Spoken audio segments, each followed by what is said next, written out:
Hello good morning my students. आज अपना जो टॉपिक है करंट अफेयर का या स्टैटिक जीके का, उसका नाम है आओ जाने 15 अगस्त 1947 के बारे में, जो हमारा जिसको बोलते हैं स्वतंत्रता दिवस, उसके बारे में हम जानेंगे आज। देखिए, आप सभी को पता है कि हमारा देश आजाद कब हुआ, ठीक है ना। हमारा देश आजाद कब हुआ, तो आपको पता है सर 15 अगस्त 1947 को हमारा देश क्या हुआ था, आजाद हुआ था।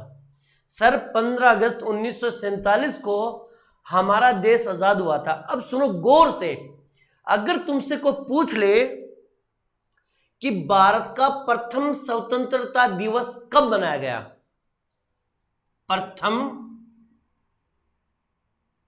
स्वतंत्रता दिवस कब मनाया गया, तो आप लिखोगे सर 1947 को। जब देश आजाद हुआ था 15 अगस्त 1947 को, तभी भारत का प्रथम स्वतंत्रता दिवस मनाया गया। लेकिन दोस्तों, अगर तुमसे पूछ ले कि प्रथम स्वतंत्रता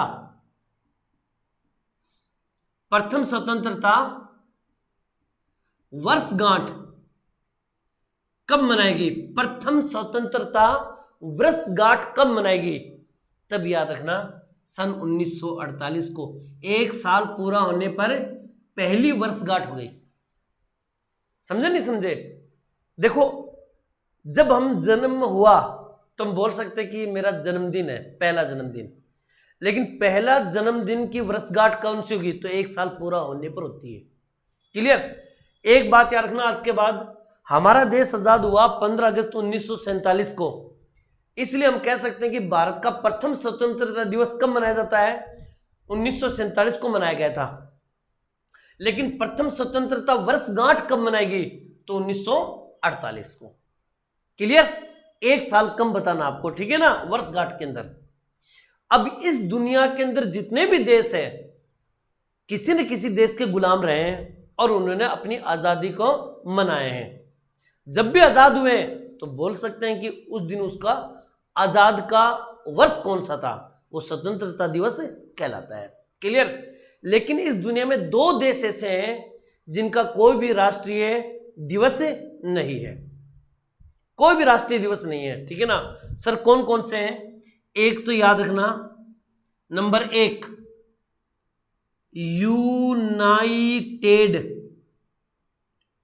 यूनाइटेड किंगडम तथा डेनमार्क का कोई भी राष्ट्रीय दिवस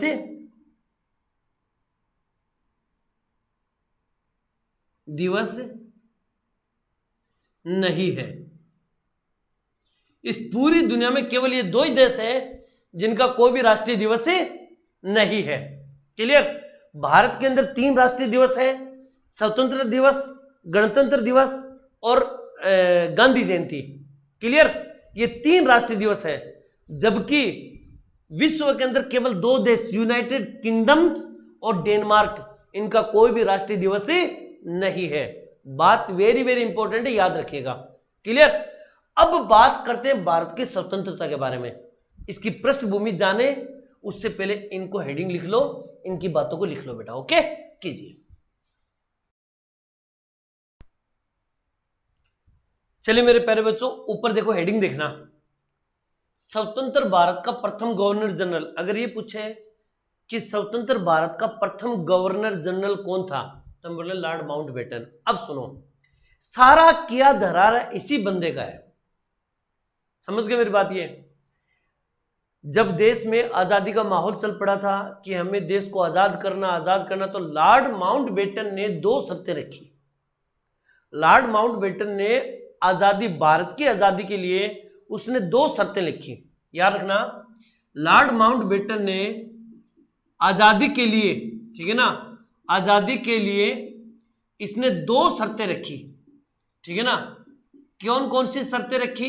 नंबर 1, सबसे पहली शर्त, लॉर्ड माउंटबेटन ने बोला कि भारत देश को हम आजाद कर सकते हैं, लेकिन मेरी 2 शर्तें हैं। शर्त नंबर 1, पाकिस्तान और भारत का विभाजन होना चाहिए। पहली शर्त क्या रखी? पाकिस्तान तथा भारत का विभाजन हो, ठीक है ना। पहले तो भारत और पाकिस्तान का विभाजन कर दो, पहली शर्त इसने रखी। दूसरी शर्त नंबर 2, भारत को आजादी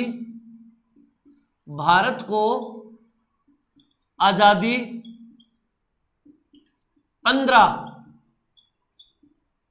अगस्त को ही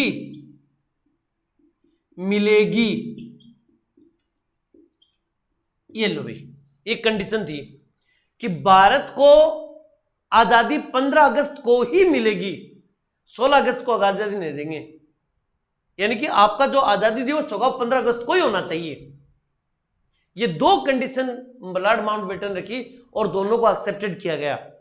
तो सबसे पहले भारत और पाकिस्तान का विभाजन हुआ, उसके बाद में भारत को आजादी मिल गई। क्लियर? तो याद रखना, जब भारत स्वतंत्र हुआ था उस समय भारत का गवर्नर जनरल कौन था? तो लॉर्ड माउंटबेटन। और लॉर्ड माउंटबेटन के समय भारत देश क्या हुआ?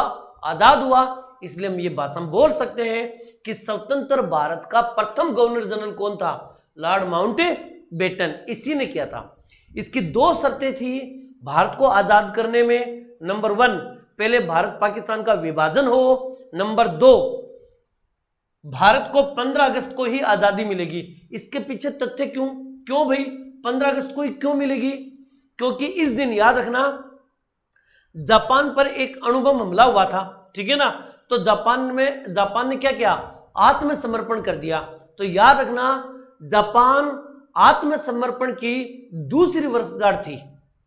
इस दिन जापान की आत्मसमर्पण की दूसरी वर्षगांठ थी और ये सोच रहे थे कि उसी दिन भारत को भी आजादी दे दी जाए। इसलिए उन्होंने इस बात पे ज्यादा बल दिया कि भारत की आजादी 15 अगस्त को ही होनी चाहिए और भारत और पाकिस्तान का विभाजन होना चाहिए। क्लियर? समझ में आई बात? ये तो याद रखना, इन चीजों को नोट करो और भी मैं बातें बताता हूं। क्लियर? नोट कीजिए बेटा।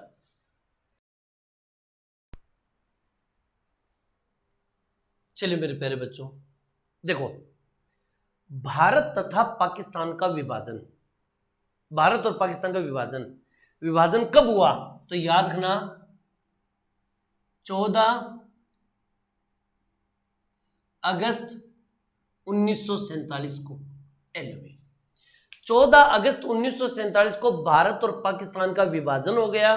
उस विभाजन के चक्कर में कुछ चीजें हुई जिसके कारण मैं कह सकता हूं कि एक साइड में था इंडिया और एक साइड में बना पाकिस्तान। अब सुनिएगा ध्यान से, कहा जाता है कि भारत से 72,26,000, देखो ये आंकड़े हैं, 72,26,000 जो मुस्लिम परिवार है वो सब के सब पाकिस्तान में चले गए। सब कहां चले गए? पाकिस्तान के अंदर चले गए। लेकिन पाकिस्तान से कहा जाता है कि 72,49,000 के लगभग हिंदू और सिख परिवार वो भारत में आ गए। कहा जाता है, ये डाटा दे रखा है कि लगभग कहा जाता है कि इंडिया से 72,26,000 मुस्लिम परिवार है वो पाकिस्तान की तरफ चले गए और पाकिस्तान से 72,49,000 के करीब जो हिंदू और सिख दोनों को मिला के वो सब के सब किस में आ गए? भारत में आ गए। क्लियर? लेकिन सुनो, विभाजन हुआ 14 अगस्त 1947 को। तो इन दोनों के बीच में यानी कि इंडिया और पाकिस्तान के बीच में एक रेखा बनाएगी जिसका नाम था रेड क्लिफ। याद रखना, ये जो सीमा रेखा जिसका नाम है रेड क्लिफ, ये सीमा रेखा 14 अगस्त को निर्धारित नहीं हुई, इसका निर्धारण हुआ 17 अगस्त को। याद रखना इस बात को, 17 अगस्त को इसका निर्धारण किया गया। निर्धारण करने वाला व्यक्ति कौन था? तो याद रखना सर सिरिल रेडक्लिफ ने। याद रखना सर सिरिल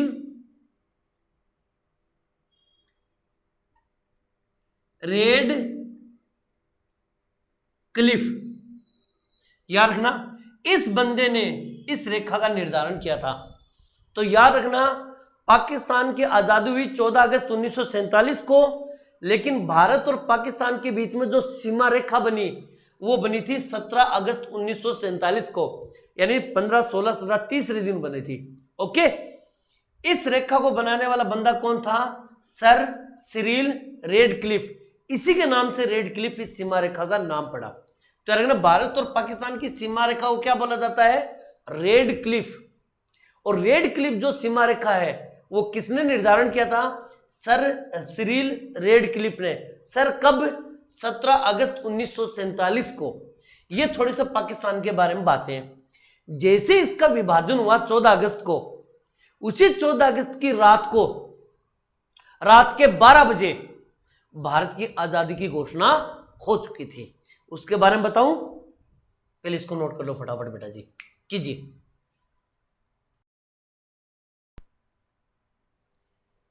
अब बात आती है बेटा जी 14 अगस्त 1947 को। 14 तारीख को पूरे दिन भर पाकिस्तान भारत की बात चली।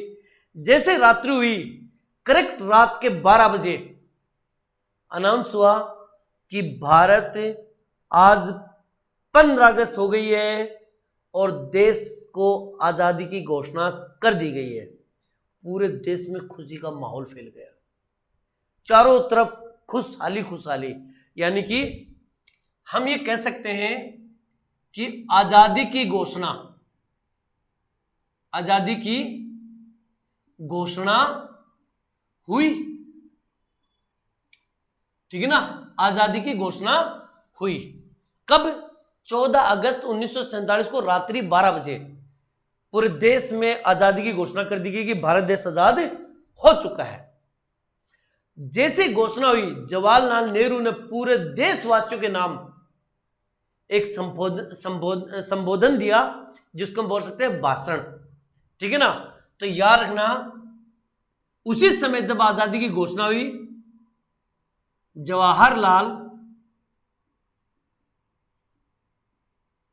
नेहरू ने एक भाषण दिया जिसको अपन कह सकते हैं देशवासियों के नाम संबोधन दिया, देशवासियों को संबोधित किया।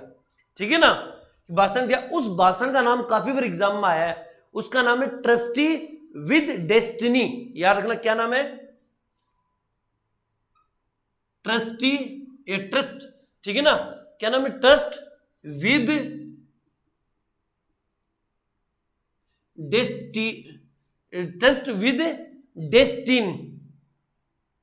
डेस्टिनी, ये रहा। याद रखना बेटा, ट्रस्ट विद डेस्टिनी ये था। इसका हिंदी अर्थ होता है भाग्य के साथ प्रयास। इसका हिंदी अर्थ क्या हुआ? भाग्य के साथ प्रयास। यानी कि भाग्य के साथ साथ हमने क्या किया? प्रयास भी किया। क्लियर? तो याद रखना जवाहरलाल नेहरू जी ने सबसे पहले भाषण दिया या देशवासियों को संबोधित किया, उस भाषण को कहा जाता है ट्रस्ट विद डेस्टिनी, यानी कि भाग्य के साथ प्रयास। अब सुनो गौर से, ध्यान से। जब जवाहरलाल नेहरू ने ये जो भाषण दिया था, ये कहां से दिया था? तो याद रखना वायसराय लॉज से। कहां से दिया था?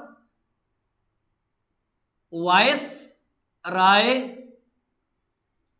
लॉज से, जो वर्तमान में क्या कहलाता है? राष्ट्रपति भवन। क्या कहलाता है? राष्ट्रपति भवन। यानी कि अगर मैं पूछ लूं कि जवाहरलाल नेहरू ने जो पहला भाषण दिया था वो कहां से दिया था, तो वायसराय लॉज से, जो वर्तमान में राष्ट्रपति भवन कहलाता है, उस भाषण का नाम क्या है? तो अर्गना ट्रिस्ट विद डेस्टिनी, भाग्य के साथ प्रयास। एक और अचंभित बात बता दूं, जब जवाहरलाल नेहरू ने पहला भाषण ये जो दिया था, देश का संबोधन किया था, उस समय जवाहरलाल नेहरू देश के प्रधानमंत्री नहीं थे। याद रखना इस बात को। इस समय, यानी कि इस समय जवाहरलाल नेहरू भारत के प्रधानमंत्री नहीं थे। ये बात याद रखना, इस समय देश के प्रधानमंत्री नहीं थे। उन्होंने सिर्फ एक संस्था का प्रधान होते हुए उन्होंने भाषण दिया था, देश को संबोधन किया था। ठीक है ना। एक बात और बता दूं, इस समय महात्मा गांधी ने यह भाषण नहीं सुना था। ठीक है ना। यह भाषण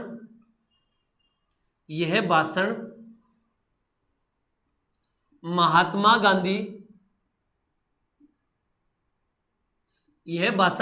गांधी नहीं सुने थे। यानी कि जब पूरे देश को जवाहरलाल नेहरू ने संबोधित किया था, तो उस समय यह भाषण महात्मा गांधी ने नहीं सुना था।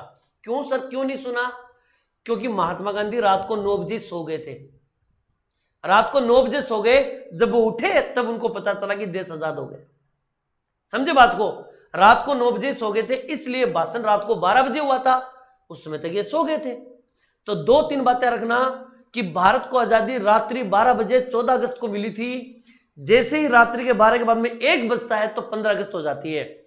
उसी दिन 15 अगस्त के दिन, ठीक है ना, 14 अगस्त की रात्रि को ही 12 बजे जवाहरलाल नेहरू ने देश को संबोधित करने के लिए एक भाषण दिया, जिस भाषण का नाम था ट्रिस्ट विद डेस्टिनी, यानी कि भाग्य के साथ प्रयास। जो ये राष्ट्रपति जवाहरलाल नेहरू थे जिन्होंने भाषण दिया था, ये इन्होंने भाषण दिया था वायसराय लॉज से, और वायसराय लॉज को हम बोलते हैं राष्ट्रपति भवन। वहां से भाषण दिया था। एक और बात है, जिस समय जवाहरलाल नेहरू ने यह भाषण दिया था, उस समय देश के प्रधानमंत्री जवाहरलाल नेहरू नहीं थे, बने ही नहीं थे प्रधानमंत्री। ठीक है ना। और यह भाषण महात्मा गांधी जी ने नहीं सुना था। क्लियर? यहां तक बात क्लियर हो गई? ओके, आगे मैं बताऊं, पहले इसको नोट कर लो फटाफट।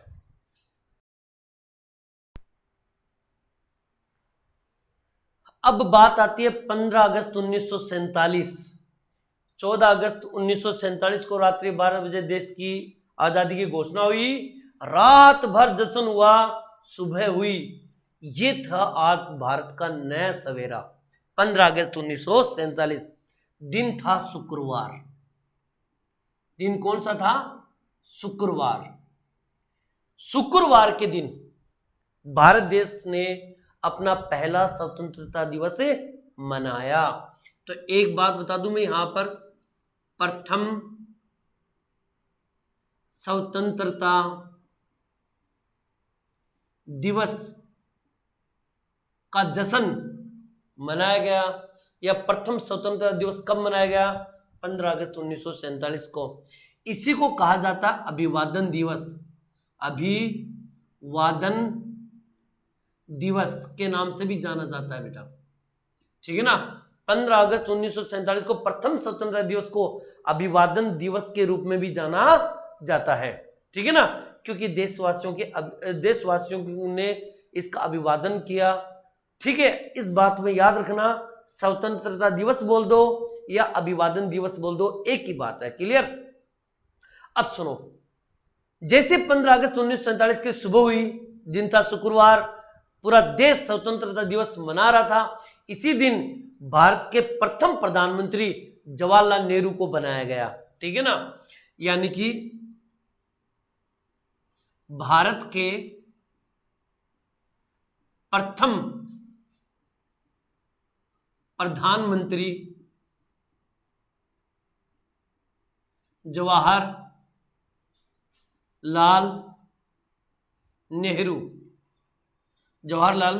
नेहरू बने एलिजिबल। ठीक है ना। भारत के, यानी कि अगर पूछ ले कि भारत के प्रथम प्रधानमंत्री कौन बने, तो जवाहरलाल नेहरू बने। कब? 15 अगस्त 1947 को। ठीक है ना। जब ये प्रधानमंत्री बनने का जो कार्यक्रम चल रहा था, इस कार्यक्रम में ध्यान से सुनना, इस कार्यक्रम के अंदर महात्मा गांधी जी शामिल नहीं थे। अच्छा, उसके पीछे कारण क्या था मैं बाद में बताता हूं, पहले कुछ बातें और सुन लो। ठीक है ना। 21 तोपों की सलामी दी गई। और एक बात और इंपॉर्टेंट बता दूं मैं आपको कि इस दिन राष्ट्रीय गान नहीं हुआ। अब आप बोलोगे सर ये क्या बात हुई? क्योंकि भाई साहब, भारत का राष्ट्रीय गान 24 जनवरी 1950 को एक्सेप्टेड किया गया था। तो बताओ लो, जो 1950 को जो एक्सेप्टेड हुआ, 1947 में कैसे बजेगा? समझे नहीं समझे? इस दिन राष्ट्रीय गान नहीं हुआ। क्लियर? क्यों नहीं हुआ? क्योंकि भारत का कोई राष्ट्रीय गान था ही नहीं, तब कैसे होगा? क्लियर? 21 तोपों की सलामी की। बस अब आओ महात्मा गांधी वाले मैटर के ऊपर। ठीक है ना। इस कार्यक्रम में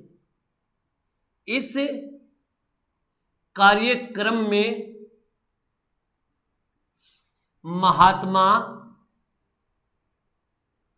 गांधी जी शामिल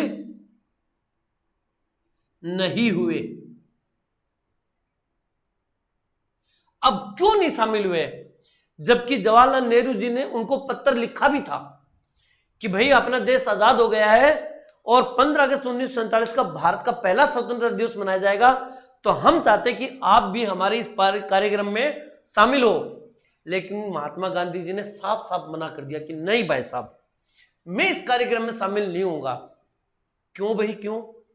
इसके पीछे कारण यह था, जब भारत और पाकिस्तान का विभाजन हुआ तो यार रखना, नोआखली एक गांव का नाम है, नोआखली, जो बंगाल में था, जो वर्तमान में बांग्लादेश में चला गया है, वहां पर सांप्रदायिक दंगे भड़क गए। अब सांप्रदायिक दंगे भड़क गए तो महात्मा गांधी जी ने सोचा कि ये तो बहुत बड़ा गड़बड़ हो गया काम। वहां पर बुरी हाल सांप्रदायिक दंगे भड़क गए थे।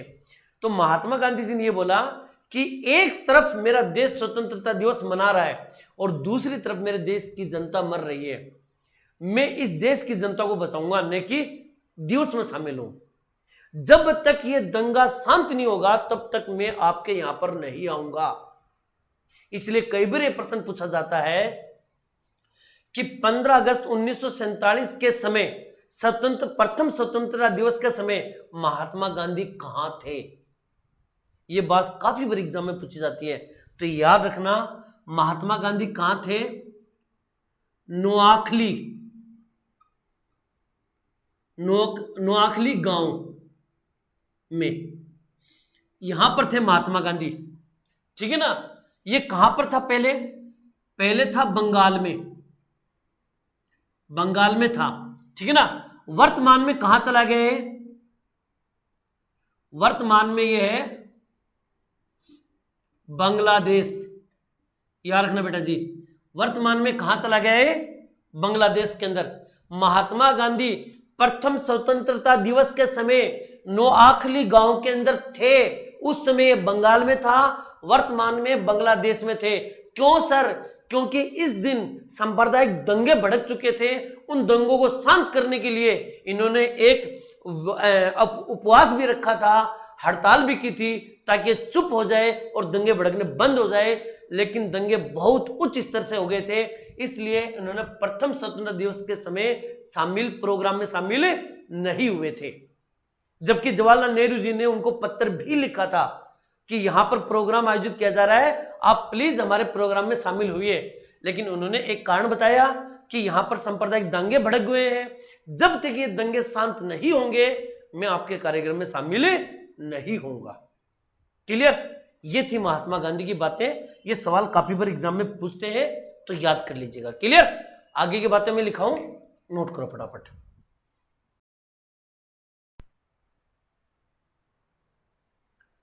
अब देखो मेरे प्यारे बच्चों, भारत का प्रथम स्वतंत्रता दिवस।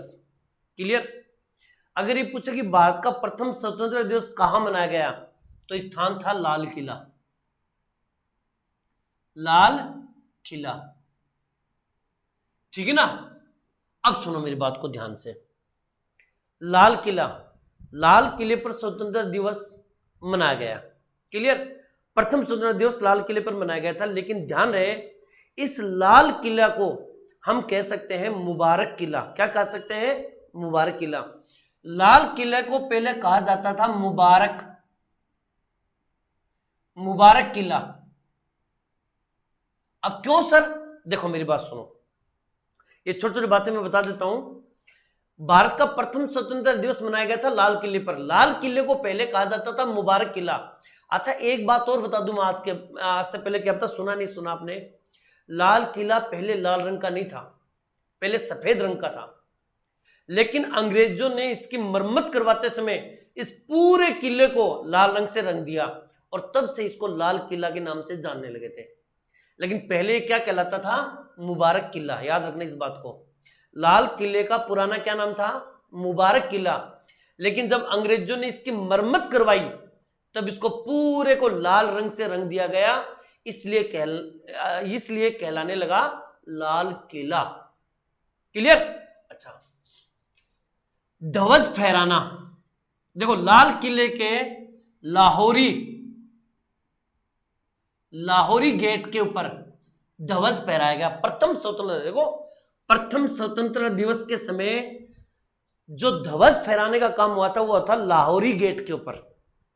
लाहौरी गेट के ऊपर, लाल किले के लाहौरी गेट के ऊपर। लेकिन एक बात और बता दूं, सुनिएगा ध्यान से, 15 अगस्त और 16 अगस्त,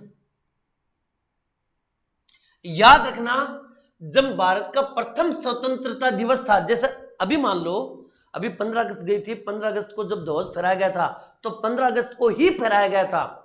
लेकिन सुनो, जब प्रथम स्वतंत्रता दिवस था उस दिन 15 अगस्त को ध्वज नहीं फहराया गया था, बल्कि ध्वज 16 अगस्त को फहराया गया था। याद रखना, लाल किले पर प्रथम स्वतंत्रता दिवस के समय कब ध्वज फहराया गया था? 16 अगस्त को। 15 अगस्त को ध्वज नहीं, क्योंकि ना प्रधानमंत्री बनने में, शपथ दिलाने में, इनमें करने करते करते करते काफी रात हो गई थी। रात होने के बाद में जब अगले दिन सुबह हुई तब ध्वज को फहराया गया था। याद रखना, लाल किले पर ध्वज फहराने वाला पहला प्रधानमंत्री कौन बना? तो याद रखना, जवाहरलाल नेहरू। जवाहरलाल नेहरू। मैं एक बात बता देता हूं आपको, अगर तुम्हें कोई पूछ ले, 3-4 प्रश्न मैं ऐसे बता देता हूं, स्वतंत्र भारत का पहला प्रधानमंत्री कौन बना? जवाहरलाल नेहरू। लाल किले पर ध्वज राष्ट्रीय ध्वज फहराने वाला पहला प्रधानमंत्री कौन था? याद रखना, लाल किले पर ध्वज फहराने वाले पहला प्रधानमंत्री कौन था? तो हम बोलेंगे जवाहरलाल नेहरू। ध्यान में रखना इस बात को। राष्ट्रीय गान, इस दिन राष्ट्रीय गान को नहीं अपनाया गया, नहीं गाया गया, आपको पता है, इसलिए क्योंकि राष्ट्रीय गान को 24 जनवरी 1950 को स्वीकृत किया गया था, तो 1947 के अंदर तो ये हुआ ही नहीं था। समझे नहीं समझे? ये बात ध्यान में रखना बेटा। ये दोनों तीनों बातें जो भी मैं बता रहा हूं आपको, ये अच्छी तरह से रखना। लाल किले का रंग पहले सफेद था, अंग्रेजों ने इसको लाल करवाया, इसलिए मुबारक किला से ये कौन सा बन गया? लाल किला बन गया। हर 15 अगस्त के दिन लाल किले पर ध्वज फहराया जाता है, लेकिन पहला स्वतंत्रता दिवस के समय 16 अगस्त के दिन ध्वज फहराया गया था। ये बात समझ में आ गई होगी। लाल किले में राष्ट्रीय ध्वज फहराने वाले पहले प्रधानमंत्री कौन बने? जवाहरलाल नेहरू।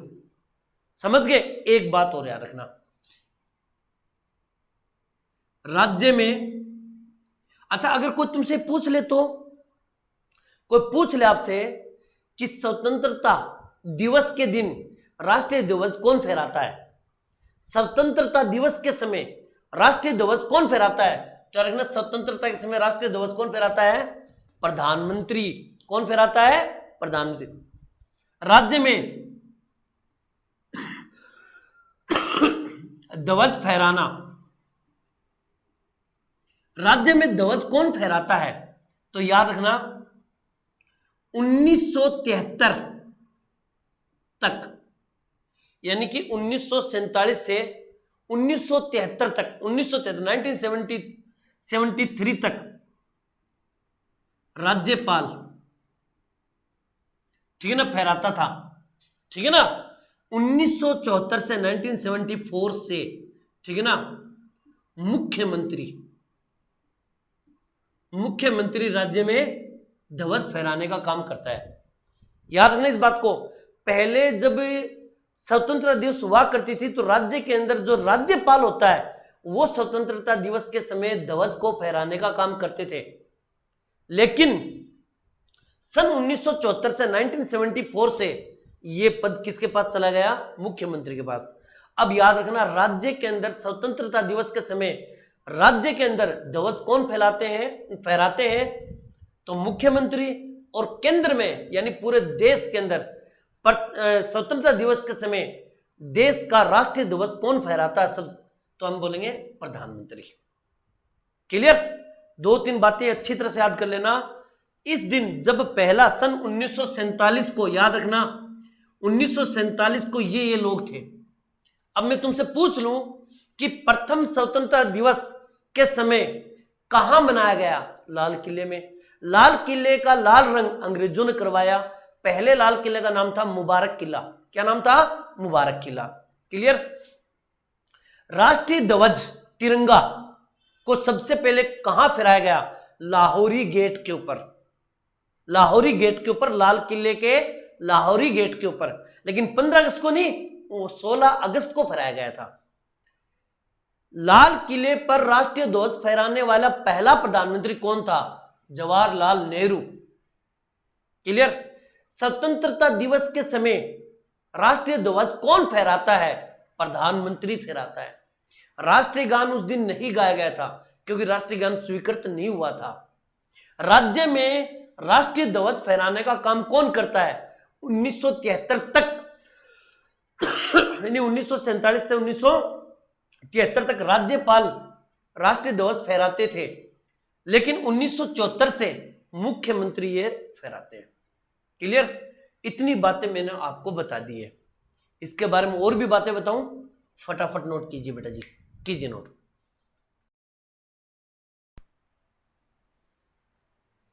अब बात करते हैं बेटा जी 15 अगस्त 2023, यानी जो अभी अगस्त गए ना, सितंबर अक्टूबर नवंबर, ये अक्टूबर ही चल रहा है ना।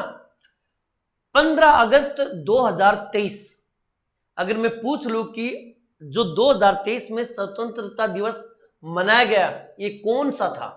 तो याद रखना 77वां ये स्वतंत्रता दिवस मनाया गया था। कौन सी वर्षगांठ थी? तो एक कम कर देना, 76वीं वर्षगांठ थी बेटा जी। क्लियर? इसके अलावा प्रधानमंत्री कौन थे? तो नरेंद्र मोदी जी, एलजी जी। क्लियर? थीम स्वतंत्रता दिवस 2023 की थीम क्या थी? क्या रखना? नेशन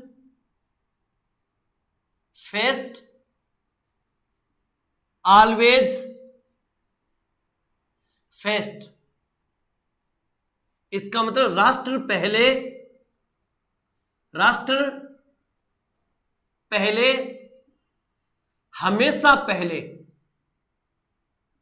हमेशा पहले, ये थीम थी भाई 2023 की। Clear? Nation first always first. Clear? अब सुनो, यहां पर स्वतंत्रता दिवस पर सर्वाधिक राष्ट्रीय ध्वज फहराने वाले प्रधानमंत्री कौन थे? जिसने सबसे ज्यादा राष्ट्रीय ध्वज फहराया? पहले नंबर पे याद रखना जवाहर लाल नेहरू।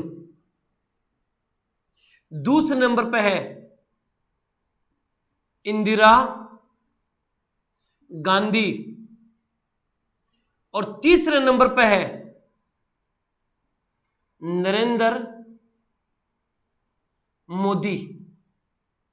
लीजिए बेटा जी, पहले नंबर पे कौन है? जवाहरलाल नेहरू, 17 बार। कितनी बार? 17 बार इन्होंने लाल किले पर राष्ट्रीय ध्वज को फहराया है स्वतंत्रता दिवस के समय। इसने 16 बार, इंदिरा गांधी ने कितनी बार?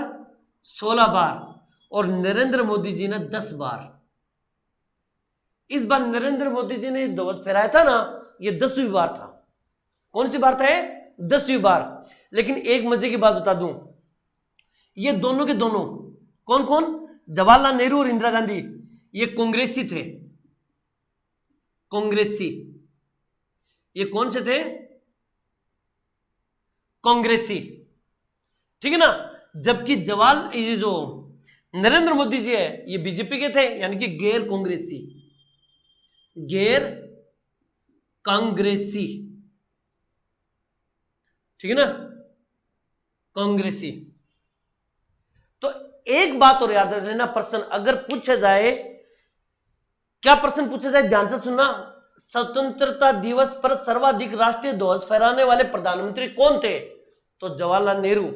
लेकिन अगर एग्जाम में प्रश्न यह आ गया कि स्वतंत्रता दिवस पर सर्वाधिक राष्ट्रीय ध्वज फहराने वाले गैर कांग्रेसी प्रधानमंत्री कौन थे?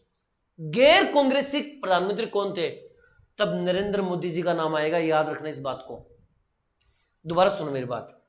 अगर मैं डायरेक्ट तुमसे ये पूछूं, स्वतंत्रता दिवस पर सर्वाधिक राष्ट्रीय ध्वज फहराने वाले प्रधानमंत्री कौन थे? तो जवाहरलाल नेहरू। महिला प्रधानमंत्री कौन थी? इंदिरा गांधी।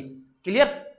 लेकिन अगर प्रश्न यह आ गया, स्वतंत्रता दिवस पर सर्वाधिक राष्ट्रीय ध्वज फहराने वाले गैर कांग्रेसी प्रधानमंत्री कौन थे? तो नरेंद्र मोदी जी, 10 बार। क्लियर? अब 2024 में बन गए तो आगे और चला जाएगा, ठीक है ना। देखो, दुर्भाग्यपूर्ण भारत के 2 ऐसे प्रधानमंत्री हैं जिनकी किस्मत ही साथ नहीं दी। कैसे? स्वतंत्रता दिवस पर कभी भी ध्वज नहीं फहराने वाले प्रधानमंत्री कौन थे? 2 ही थे। नंबर 1 गुलजारी लाल नंदा। एक तो कौन है? गुलजारी लाल नंदा, नंबर 1। और नंबर 2 कौन थे? नंबर 2 पे याद रखना, नंबर 2 पे थे चंद्रशेखर। चंद्रशेखर, एलओवी। चंद्रशेखर और गुलजारी लाल नंदा, ये 2 ही ऐसे प्रधानमंत्री रहे जिन्होंने स्वतंत्रता दिवस के समय राष्ट्रीय ध्वज को नहीं फहराने का, यानी उनको सौभाग्य प्राप्त नहीं हुआ। क्लियर? बात समझ में आई? ये थी 2023 की मुख्य बातें। और भी मैं बात बताता हूं एक इंपॉर्टेंट, उससे पहले इसको नोट कर लो फटाफट बेटा जी, कीजिए जल्दी। चलिए मेरा बच्चा, आज का ये लास्ट एंड फाइनल पॉइंट, और इसी के साथ 15 अगस्त की जितनी भी इंपॉर्टेंट बातें थी मैंने सारे आपको बता दी है। ये लास्ट पॉइंट देखना बेटा। और प्लीज बेटा जी, अगर ये आपको बातें जितनी मैंने बताई हैं, अगर ये आपको अच्छी लगी हो और ऐसा लगा हो कि वास्तव में सबने अच्छी चीजें बताई हैं, तो प्लीज बेटा चैनल को सब्सक्राइब करें और अपने दोस्तों को बोलो कि प्लीज एक बार पढ़ के देखिए, ठीक है ना। चलिए इसी के साथ अपना एक लास्ट पॉइंट पढ़ लेते हैं। आजादी का अमृत महोत्सव, ये एक अभियान शुरू हुआ था। आजादी का अमृत महोत्सव ये शुरू हुआ था। कब शुरू हुआ और कब समाप्त हुआ? एक तो 2 डेट याद कर लेना। करंट अफेयर के क्वेश्चन है, बड़े इंपॉर्टेंट क्वेश्चन है। 12 मार्च 2021 को, 12 मार्च 2021 को अहमदाबाद के साबरमती आश्रम से, याद रखना, अहमदाबाद के साबरमती आश्रम से इस महोत्सव की शुरुआत हुई थी 12 मार्च 2021 को। सर किसकी शुरुआत हुई थी? आजादी का अमृत महोत्सव की शुरुआत हुई थी। क्लियर? समाप्ति कब हुई?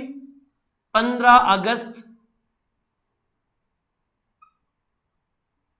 2023 को, यानी इसी 15 अगस्त को इसका समाप्त हो गया था।